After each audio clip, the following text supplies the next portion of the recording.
We've all been there.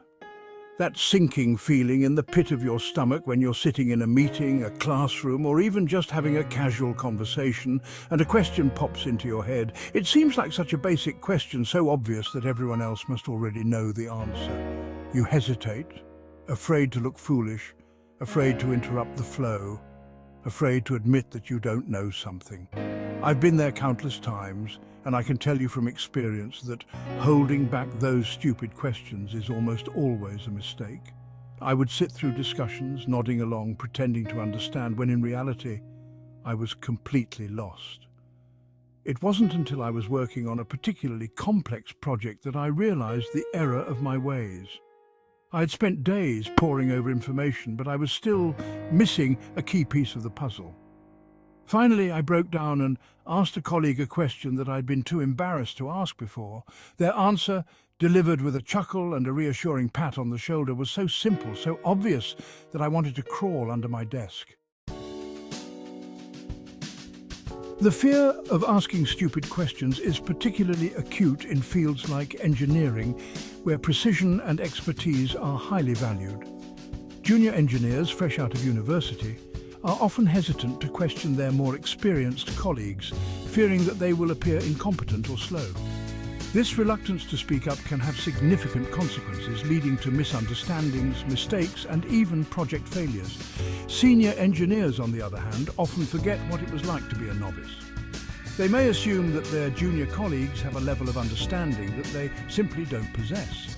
This communication gap, if left unaddressed, can create a toxic work environment where junior engineers feel stifled and undervalued.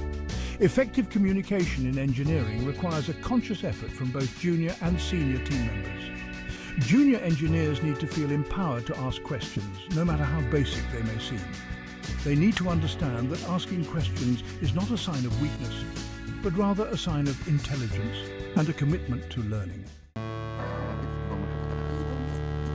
The importance of clear and concise communication is paramount in the military, where lives often depend on the accurate transmission of information. Military personnel are trained to use precise language, avoiding jargon and ambiguity, to ensure that their messages are understood by all. A simple misunderstanding, a misheard word, or a poorly worded order can have dire consequences on the battlefield.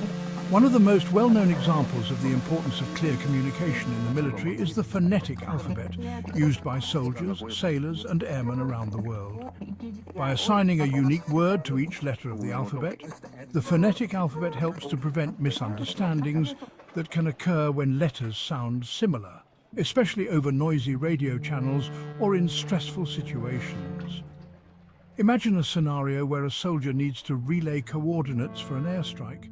A simple mistake in communication, like confusing the letters B and D, could result in a friendly fire incident with potentially tragic consequences.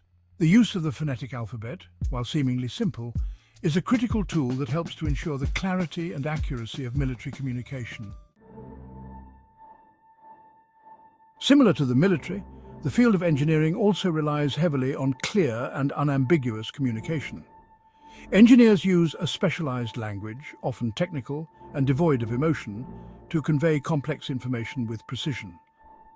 Technical drawings, specifications, and reports must be written in a way that leaves no room for interpretation. The language of engineering is all about eliminating assumptions.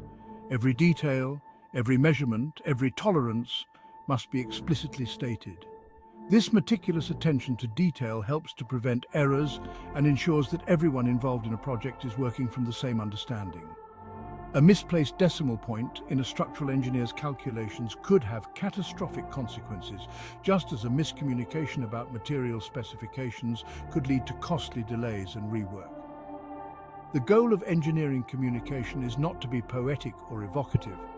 It's to be clear, concise, and above all, accurate. Engineers strive to remove any possibility of misunderstanding from their communication, recognizing that even the smallest error can have significant repercussions.